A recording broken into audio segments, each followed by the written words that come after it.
Assalamualaikum warahmatullahi wabarakatuh. Jumpa lagi di channel Muhajir Kinan. Halo rekan-rekan, kali ini saya akan mempersembahkan untuk rekan cara pembuatan molase untuk pertanian dan kegunaannya ya. Molase itu untuk pertanian, untuk tanaman hias kita. Sebelum jauh melangkah untuk bagaimana proses pembuatannya, jangan lupa like, komen, dan subscribe untuk mendukung channel ini. Oke, baik rekan-rekan. Yang pertama, manfaat dari molase ini adalah dia untuk memperbanyak atau menumbuh atau untuk berkembangnya mikroba ya di dalam waktu fermentasi, dan pada saat fermentasi nanti mikrobanya akan hidup dan berkembang biak, dan proses fermentasi pada pupuk organik nanti akan lebih cepat dan dicampur dengan M4 nantinya. Dan molase ini sangat perlu ya untuk pertanian, baik itu tanaman untuk palawija dan tanaman hias lainnya. Dia salah satunya molase ini untuk mempercepat fermentasi pada penggunaan pupuk, baik pupuk padat ataupun pupuk cair. Dan zat yang terkandung ini adalah ada zat unsur hara yang nantinya tanaman kita akan berkembang lebih bagus, dan zat yang akan dihidupkan kembali oleh molase ini, dan tanamannya lebih bagus ya, indah, ataupun maksudnya lebih bagus. Molase ini biasanya digunakan untuk pertanian, peternakan, dan perikanan ya. Tentunya beda-beda cara penggunaannya. Ini kita bahas tentang bagaimana molase terhadap pertanian. Nah, tentunya molase ini dijual di tempat-tempat toko pertanian. Kalau di Aceh itu agak susah ya. Kalau di toko online pasti ada. Ini karena saya mengapa saya buat? Karena di sini nggak ada yang jual molase, harus di toko online. Nah, untuk cara pembuatannya, bagaimana proses pembuatannya, tentunya silakan simak secara lengkap oleh rekan-rekan. Bagaimana proses pembuatannya, apa bahannya, silakan. Oke, saya ingatkan kembali, silakan like, komen, dan subscribe di channel ini. Baik, untuk proses pembuatan molase ini tentunya kita sediakan alat-alat yang perlu dibutuhkan. Yang pertama ada gula aren ya, 1 kilo saya beli, ada gula pasir, dan ada air 1 liter seperti yang ada dalam video ini airnya, dan bahan-bahan itu akan dicampur. Untuk lebih kentalnya lagi tentunya bisa ditambahkan tepung terigu ya. Dalam video ini saya nggak nampak tepung terigu yang saya videokan, tapi kalau rekan-rekan ingin mencoba tepung terigu ya silakan. Selanjutnya ya, yang pertama kita hidupkan kompor dan kita tuangkan air sambil menunggu hasil airnya mendidih.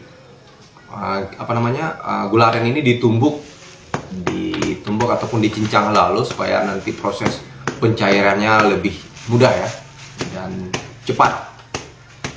Nah, setelah mendidih baru kita tuangkan gula pasir sambil diaduk-aduk pelan-pelan, diaduk-aduk sambil mendidih hingga mencair, dan barulah kita tuangkan gula arennya. Kita aduk-aduk, jangan sampai melekat di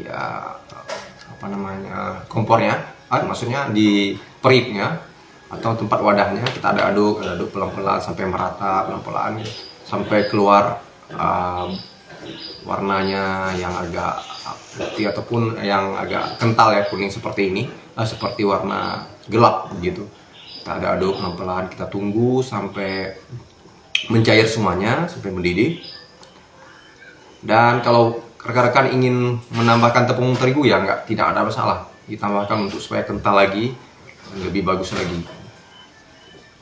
Ya, selanjutnya kita tunggu sampai hasilnya selesai, dan jangan lupa diaduk terus, diaduk sampai merata.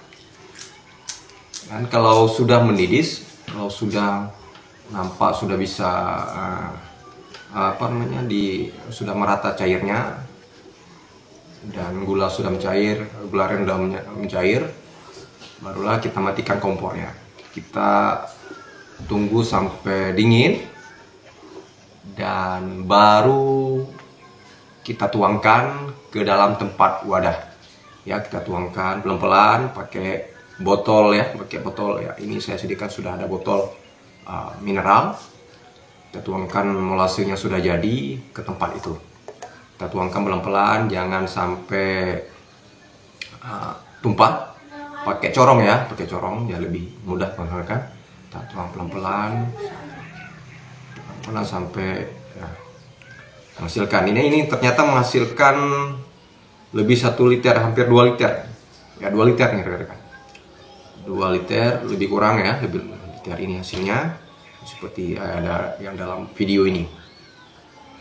Nah, ketika sudah kita letakkan ataupun kita masukkan ke dalam wadah tempat botol mineral ini, barulah molase ini bisa digunakan untuk fermentasi ataupun penggunaan tanaman pada tanaman lain maksudnya. Ini rekan-rekan cara proses pembuatan molase yang sangat mudah dan gampang, dan mudah-mudahan rekan-rekan bisa mengikuti ataupun bisa meniru, ataupun ya dengan video ini bisa menjadi pembelajaran buat rekan-rekan yang ingin membuat molase jika tidak ada molase yang ada di toko.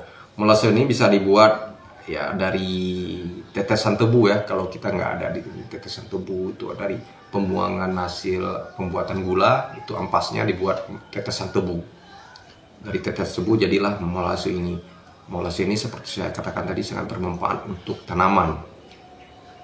Karena mengandung mikroba ya, untuk menghidupkan, memperbanyak mikroba, dan nantinya tanaman penguraian di dalam proses fermentasinya, sampah ataupun limbah-limbah yang ada dalam fermentasi itu cepat terurai, apalagi ditambah dengan M4, dan mikrobanya itu hidup, berkembang biak, dan sangat berguna untuk pertumbuhan tanaman kita.